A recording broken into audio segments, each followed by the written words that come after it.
Thank you. Okay, right. Okay. Thank you for the introduction.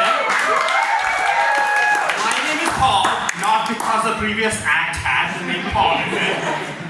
But I should also say this is the very first time I'm doing stand-up. I've always been... So bear with me, right? So I will start with the biggest joke that happened in my life. Last Monday, I became a professor at NAU.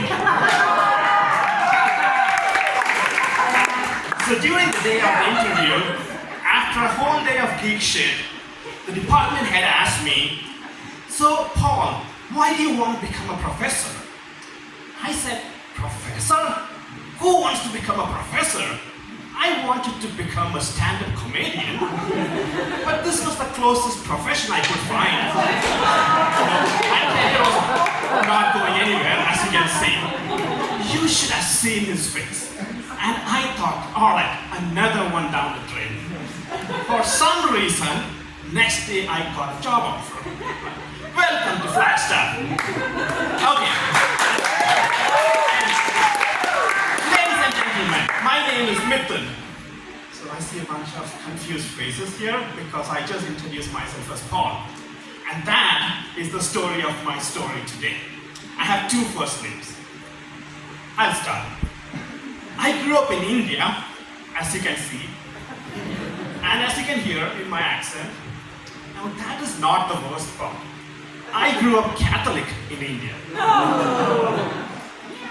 Yeah. So we Catholics were such a small minority that we started doing something called the Chihuahua phenomenon.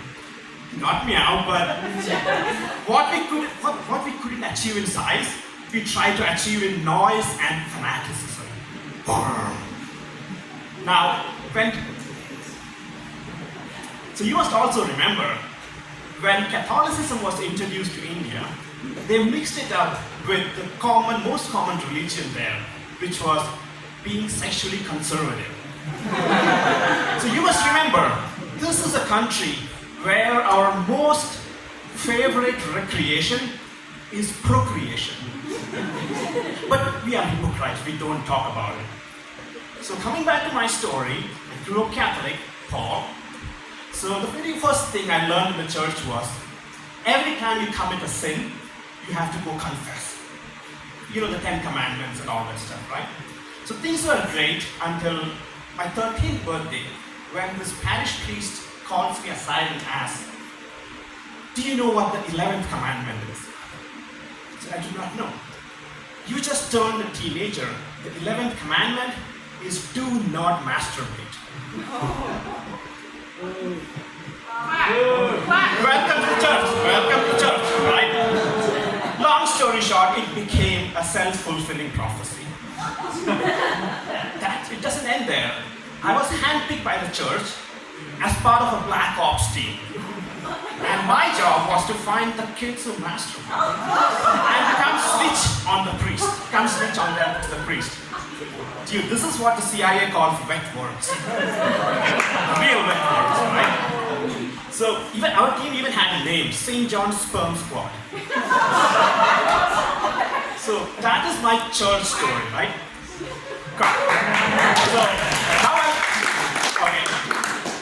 So St. John's Sperm Squad, I had a great social life. You know, everyone hated me, right? There were a long line of paper towels which came to thank me, but that's a different story. Anyway, so that is the story of my Christian name, Paul.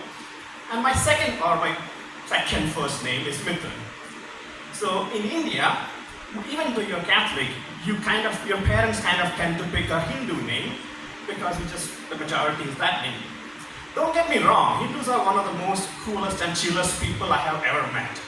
That's because, they already have 33,000 gods.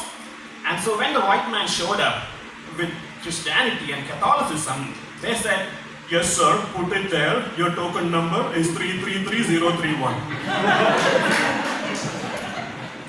And in fact, every Indian name or a Hindu name has a deep meaning. Like if you know the actress Priya or Priyanka, it means the one who's loved. Cal Pen, if you know, it means one who imagines, things like that. I just didn't know what my name meant for a long time. The same story again. I promise I didn't talk to Cecily before this. So long story short, my mom said, this guy is always in the church, so let's make him a priest. Right? She said, I'm the scapegoat. Anyway, between being a nerd, geek, being a sperm whale hunter, I had no time to find what my name meant. Right? So, the real divine intervention happened when I graduated high school. Somehow, I got into a high-ranked university. And somebody came and told my mom, you know, social status-wise, having a son in a high-ranked university is much higher than him becoming a priest or a pope. She used to call me John Paul III and all that stuff.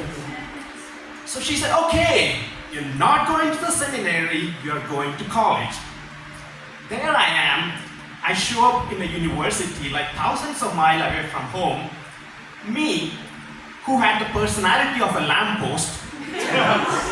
Me, who had never spoken to a woman except my mom and my grandma. Right? Church, it was a boys only school. Let me get into that. Sperm hunter. The sperm whale hunter. So there I am, walking into a university far away from home. And you know what happens, right? Like, I know a lot of people at NA, you are from Phoenix, and you know what happens when you come far away from parents. I made 3 best friends on the first day. Sex, drugs, and rock and roll. So I just exploded because remember all the 18 years of this Catholicism, I just exploded. Now, one of the drunken nights, which was almost every night, one of my friends asked, okay, Mithun, what does your name mean? I don't know. And he said, okay, let's go Google it. The next 3 seconds was the biggest shock in my life. Apparently, my name means sex. Have you heard of St. Paul the Apostle? Have you heard of St. Paul the Martyr? Have you heard of St. Paul the Fucker? That is what I was for the next 4 years in college. My life was fucked. Literally and metamorphically.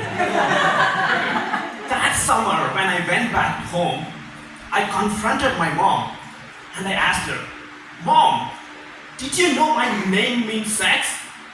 What the fuck were you doing when you thought of that name? And she said 2 words that completely captured it.